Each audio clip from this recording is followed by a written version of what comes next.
तो problem set का question number 2 ये हम लोग डिस्कशन कर लेते हैं। ठीक है, अगेन इस सवाल में कोई डायग्राम नहीं है, आपको डायग्राम खुद बनाना पड़ेगा। ठीक है, कोई दिक्कत नहीं है, बना लेते हैं भाई। एक ABC बता रहा है कि एक आइसोसेलेस ट्राइंगल है जिसमें AB इक्वल टू AC है। एक्चुअल मेजरमेंट्स लेके डायग्राम बनाने की नीड नहीं है, रफली आप डायग्राम बना लो। तो मैंने यहाँ पर एक ट्राइंगल कंस्ट्रक्ट कर लिया। ठीक है, चलो इसको नाम दे देते हैं हम लोग A, इसको नाम दे दिया B और इसको नाम दे दिया C। क्वेश्चन में क्या बोल रहा है ध्यान से पढ़ेंगे कि आपके पास जो ट्राइंगल ABC है ये एक आइसोसेलेस ट्राइंगल है सच दैट इसका AB और AC इक्वल है, यानी कि AB इक्वल टू मैं AC लिख सकती हूँ, ये वाला AB और ये वाला AC इक्वल है। बराबर। चलो अब आगे पढ़ो। आगे क्या बोल रहा है कि seg BD and seg CE are medians. क्या मैंने तुम लोगों को मीडियंस का मतलब समझाया है? समझाया है ना। मीडियन मतलब वो लाइन या वो सेगमेंट जो सामने वाली साइड जिस पे वो ड्रॉप हो रही है उसके 2 इक्वल पार्ट्स करती है। यानी कि ये अगर B से मैं एक मीडियन ड्रॉप कर रही हूँ तो ये सामने वाली साइड पे ड्रॉप हो रही होगी और ये पॉइंट हो रहा होगा D, जिसकी वजह से 2 टुकड़े हो रहे होंगे AD और DC, और ये दोनों ही टुकड़े इक्वल होंगे। ठीक है, क्या ये बात समझ में आ रही है? ओके, तो यहाँ पे मैंने लिख दिया कि मेरे पास जो सेक BD, ठीक है, इज़ अ मीडियन। अगर सेक BD मेरी मीडियन है तो उसके 2 इक्वल टुकड़े हो रहे होंगे। ये मत बोलना कि 90 डिग्री हो रहे होंगे। मीडियन का मतलब 90 डिग्री बिल्कुल नहीं होता है। कई स्टूडेंट्स को लगता है कि 90 डिग्री होता है, बट 90 डिग्री इसका मीनिंग नहीं होता है। ठीक है, अच्छा, सेक BD इज़ अ मीडियन तो उसके 2 टुकड़े हो रहे होंगे, तो मैं ये लिख सकती हूँ कि that is AD equal to DC। और ऐसा मैं अज्यूम कर रही हूँ, कौन अज्यूम कर रहा है? मैं, कि मान लेते हैं ये जो AD है इसको मैंने मान लिया X, और क्योंकि DC ये भी उसके इक्वल ही है भाई, तो इसको भी मैंने मान लिया आप लोगों का X। Is it clear? Okay. Similarly question में ये बोला जा रहा है कि मैडम जो आपका CE है ये भी एक मीडियन है, मतलब इस पॉइंट C से इस पॉइंट E पर एक लाइन ड्रॉप करनी है। इसको हमने नाम दे दिया E फॉर एलिफेंट, और हम लोगों ने आगे कह दिया कि आप लोगों का जो सेक CE है वो बेसिकली मीडियन है। अगर वो मीडियन है इसका मतलब 2 इक्वल टुकड़े हो रहे होंगे। एक होगा A फॉर एप्पल AE, है ना, और दूसरा होगा EB, यानी कि AE इक्वल टू EB। और ऐसा मैं अपनी मर्जी से खुद मैं ऐसा अज्यूम करती हूँ कि ये वाला टुकड़ा Y और ये वाला भी टुकड़ा Y। ठीक है, अलग अलग वेरिएबल्स। डन? Okay, done. ये इतनी जानकारी जो मुझे पता थी वो मैंने लिख दिया। अच्छा, इसमें एक बात और याद रखना, जैसा कि हम लोग जानते हैं कभी भी अगर 2 ट्राइंगल्स की साइड इक्वल होती हैं, ठीक है, अगर कभी भी 2 ट्राइंगल्स की साइड इक्वल होती हैं तो एक बात का हमेशा ख्याल रखिएगा कि उसके अपोजिट जो एंगल्स हैं वो एंगल्स भी क्या होंगे? इक्वल होंगे। ठीक है, उसके अपोजिट एंगल्स भी क्या होंगे? इक्वल होंगे। ये बात का तुमको ख्याल रखना है। खैर, चलो क्वेश्चन को करना फिर शुरू करते हैं। कैसे करेंगे भाई? तो जो जो इन्फॉर्मेशन मेरे को पता थी वो सारी इन्फॉर्मेशन मैंने पहले तो लिख ली फटाफट, है ना। अच्छा, और उसके बाद आगे हम लोग कंटिन्यू करते हैं।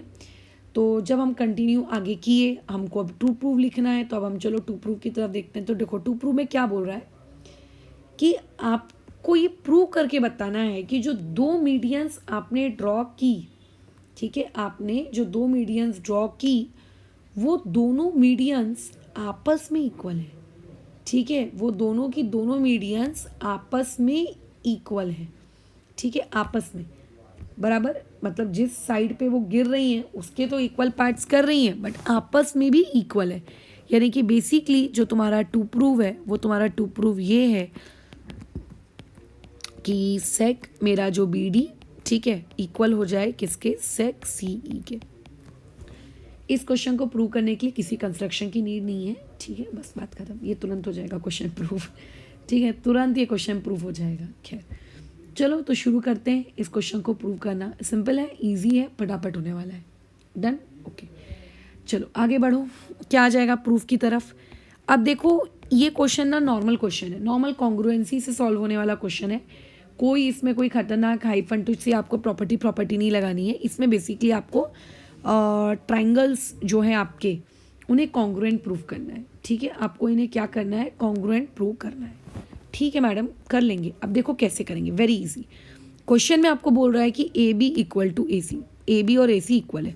मैं कह रही हूँ क्या, नहीं, मेरे कहने पे क्यों जाओगे तुम, है ना। मैं कौन लगती हूँ तुम्हारी, तुमको तो अपना गिवन डेटा दिया है कि दिया भाई, इस पर ट्रस्ट करना चाहिए। तो इन ट्राइंगल ए बी सी साफ साफ बोला जा रहा है ए बी इक्वल टू ए सी। इसका रीज़न हम लोग दे देते हैं, बोलो क्या, गिवन। अब देखो ये दोनों quantities left side right side वाली इक्वल हैं। आपकी मर्जी, आप इनके साथ जो करना चाहते हो यार करो। आप इनके लेफ्ट साइड राइट साइड को 3 से डिवाइड करना चाहते हो करो, 2 से मल्टीप्लाई करना चाहते हो करो, 99 से डिवाइड, 99 प्लस 99 में जो करना है करो यार इनके साथ, क्योंकि ये दोनों इक्वल है। क्योंकि ये दोनों क्या है, इक्वल है, राइट। अच्छा, इक्वल चीज़ों के लेफ्ट साइड और राइट साइड आपको जो मैथमेटिकल ऑपरेशन करना है आप करिए, बट दोनों तरफ सेम होना चाहिए। ऐसा नहीं कि लेफ्ट साइड 3 से मल्टीप्लाई कर रहे हैं और राइट साइड 2 से, ऐसा नहीं, जो करना है करो। तो मैंने क्या किया, ठीक है, मैंने क्या किया, मैंने इसको 2 से डिवाइड किया। अब मैं तुम्हें बताऊंगी कि मैंने 2 से दोनों तरफ क्यों डिवाइड किया, मैं रीज़न दूंगी, बट फिलहाल अभी कर लेते हैं। 2 से डिवाइड किया तो क्या हो जाएगा, ए बी अपॉन में 2 equal to A C upon में 2, बराबर, सही कह रहे हैं, ओके। अब देखो अगर मैं बोलूँ कि वो जो मीडियन थी, मीडियन सी ई और बी डी, उसने उन रिस्पेक्टिव साइड्स के 2 इक्वल टुकड़े कर दिए, इसका मतलब ए डी और डी सी आपस में इक्वल रहे होंगे, और ए डी और डी सी को हमने इक्वल टू कितना मान लिया है, एक्स मान लिया है। और मैं तुमको कम से कम 100 बार ये चीज़ बता चुकी हूँ कि जब भी किसी चीज़ के 2 इक्वल टुकड़े रहते हैं होते हैं तो वो 2 छोटे छोटे टुकड़े अपने बड़े वाले के बोलो कितना रहते हैं, बाई 2 रहते हैं। मैंने हर बात बताया, एंगल बाइसेक्टर के वक्त भी बताया, मिड पॉइंट के वक्त भी बताया, यहाँ भी। तो ये इतना अक्ल आप में होनी चाहिए। अगर सी ई मीडियन है तो उसने भी 2 टुकड़े किए होंगे, एक होगा ए ई, एक होगा ई बी, और इन दोनों को हमने वाई अज्यूम कर लिया है, और ये अपने बड़े वाले के बाई 2 होंगे, है ना। अब आप सिर्फ इतने पार्ट पे फोकस करिए जितना मैं मार्क कर रही हूँ। यानी कि मैडम आप ए सी बाई 2 को एक्स लिख सकती हो, बिल्कुल लिख सकती हूँ। क्या मैडम आप ए बी बाई 2 को वाई लिख सकती हो, भैया बिल्कुल लिख सकती हूँ। So I can write here A B by 2 को रिप्लेस करके वाई और ए सी बाई 2 को रिप्लेस करके x, and I will write my reason as given. सारी चिक चिक खत्म। यानी कि यहाँ से मेरे पास एक पार्ट प्रूफ हो गया कि एक्स इक्वल टू वाई। क्या यही मेरा प्रूफ दैट था क्या, नहीं, ये मेरा प्रूफ दैट नहीं था। मुझको तो ये प्रूव करना था ना कि मीडियंस इक्वल है। खैर अब कैसे करेंगे आप बताइए, अभी भी आप अटक गई हैं, अभी भी आपका सवाल हुआ नहीं है पूरा। अब ठीक है, हो जाएगा। अब देखो मैं एक ट्रायंगल शेड कर रही हूँ येलो पार्ट से, उस पर फोकस करना। ये रहा आपका वो ट्रायंगल, ये दिख रहा है, ये इतना येलो पार्ट वाला ट्रायंगल। हाँ, इस ट्रायंगल को अलग से वापस से नीचे रीड्रॉ करो। ठीक है, कर लेंगे, ओके कर लेंगे। ये कुछ ऐसा दिखेगा, बराबर। कैसा नाम वगैरह दे देते हैं, ऊपर ए नीचे बी, ऊपर ए नीचे बी, यहाँ पे डी, बराबर, ठीक है। अच्छा अब देखो ए से लेकर बी, उसको वाई उसके 2 टुकड़े हुए हैं, ठीक है, ओके कोई इशू नहीं है। बट ए से लेकर डी ये कितना है, ये एक्स है। डायग्राम में देखो ना ए डी कितना है, एक्स है। एग्री करते हो, हाँ। अब मैं एक और ट्रायंगल रीड्रॉ कर रही हूँ, उस पर ध्यान देना, ठीक है। ये वाला ग्रीन कलर का, देखो ये ग्रीन कलर की शेडिंग का मैं एक और ट्रायंगल रीड्रॉ कर रही हूँ। ये एक और ट्रायंगल, ये देखो, बराबर। ए सी ई दिख रहा है, हाँ दिख रहा है। चलो इसको रीड्रॉ करो, कैसा दिखेगा, ए पॉइंट इधर से इधर गया होगा, सी पॉइंट, और क्या होगा बताइए भाई, ई पॉइंट किधर है, ई पॉइंट इधर कहीं है। यस, मैंने हमेशा पढ़ाते वक्त भी आपको बताया था कि इस तरीके से अलग से रीड्रॉ कर लिया करो। डायग्राम को देखिए, डायग्राम में ए सी आपको एक्स एक्स दिया है, छोड़ दो उसको लिख के कोई मतलब नहीं है। ई सी आपको कुछ नहीं दिया है, ए ई लेकिन आपको दिया है, बोलो कितना, वाई। ये मैंने कर दिया। अब अगर आप इन दोनों डायग्राम्स को देखेंगे, वो जो ग्रीन और येलो वाले पार्ट को अगर आप ध्यान से देखेंगे तो आपको नहीं लगता कि एंगल ए कॉमन है ना? एंगल ए दोनों में कॉमन है, ग्रीन वाले पार्ट में भी कॉमन है और आपके क्या नाम है उसका, येलो वाले पार्ट में भी कॉमन है। अरे हाँ, चलो अब हमको बस कुछ नहीं करना है, इन्हीं दोनों ट्राइंगल्स को कॉन्ग्रुएंट प्रूफ करना है, क्वेश्चन हो जाएगा हमारा। तो लिखेंगे in triangle A B D और दूसरा ट्राइंगल आ गया हम लोगों का ए ई सी। ठीक है, सबसे पहले कॉमन एंगल है ए, तो ऐसा मत लिखना A equal to A, write their full name. ठीक है, therefore angle B A D congruent होगा एंगल ई ए सी के। इसका रीज़न हम लोग देंगे, बोलो क्या, कॉमन एंगल है ना, कॉमन एंगल है, दोनों में आ रहा है, राइट। कभी भी नाम देख के मत दे देना किसके पास भी ए उसके पास भी ए, चलो लिख दे कॉमन एंगल, ऐसा नहीं करना। हमेशा ट्राइंगल ऑब्जर्व करना, क्या वो दोनों में सेम वही पार्ट है क्या। कई बार कैसा होता है, बीच से ऐसी लाइन ड्रॉ हो जाती है तो आधा ए उधर आता है आधा ए उधर आता है, तो उसको कॉमन नहीं कहते। खैर, अच्छा और क्या दिख रहा है, अब देखो हमने यहाँ पर ये जो हमारी इक्वेशन नंबर है, इसको इक्वेशन नंबर 1 दे दो। इक्वेशन नंबर 1 के according x equal to Y है, डायग्राम के अकॉर्डिंग x किसको कहते हैं, ए डी को कहते हैं, डायग्राम के अकॉर्डिंग y किसको कहते हैं, ए ई को कहते हैं। यानी कि मैं ये लिख सकती हूँ कि सेग ए डी जो है वो कॉन्ग्रुएंट है किसके, सेग ए ई के, और इसका रीज़न मैं दे दूँगी, बोलो क्या, फ्रॉम 1, क्योंकि हम ऑलरेडी बोल रहे हैं कि x इक्वल टू वाई।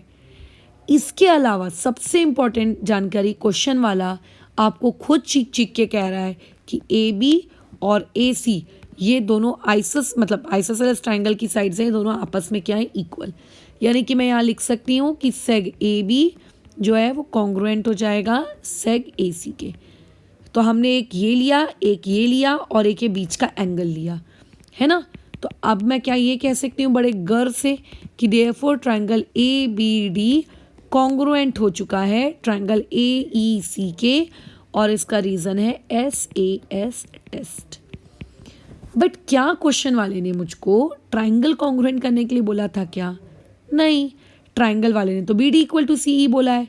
भाई तुम्हारे दोनों ट्राइंगल कॉन्ग्रुएंट आ चुके हैं, तुम उस पर CSCT लगा दो ना। ये देखो मैंने CSCT लगा दिया। अब अगर मैं CSCT लगा दूंगी तो हो गया मेरा क्वेश्चन सॉल्व। यही तो मुझे प्रूफ करना था कि BD इक्वल टू EC, खत्म, सारी कॉन्ग्रुएंसी। कभी भी क्वेश्चन आपको डायरेक्ट नहीं देगा कि कॉन्ग्रुएंसी लगा लो आंसर आ जाएगा। आपको सोचना है यार कि इस क्वेश्चन में कॉन्ग्रुएंसी लगाकर इसको आगे प्रोसीड किया जाए। डन, बिल्कुल डन। तो हो गया बस हमारा चैप्टर का ये पर्टिकुलर पार्ट खत्म। तो अभी हम लोगों के जितने भी कॉन्ग्रुएंसी से रिलेटेड सवाल थे वो पूरे ख़त्म हो चुके हैं। अब हम लोगों के पास एक आखिरी टॉपिक बाकी है इस चैप्टर का, जिसमें वो greater angle, lesser angle, more than angles वाला टाइप का काम, वो काम हम लोगों को करना है। और उससे रिलेटेड जितने भी क्वेश्चन एक्सरसाइजेज में है या जितने भी क्वेश्चन प्रॉब्लम सेट में उन्हें करना है। ठीक है, तो चलो फिलहाल इस काम को यहाँ रोकते हैं, इसके आगे की नेक्स्ट क्लास में अपना नया डिस्कशन कंटिन्यू करेंगे।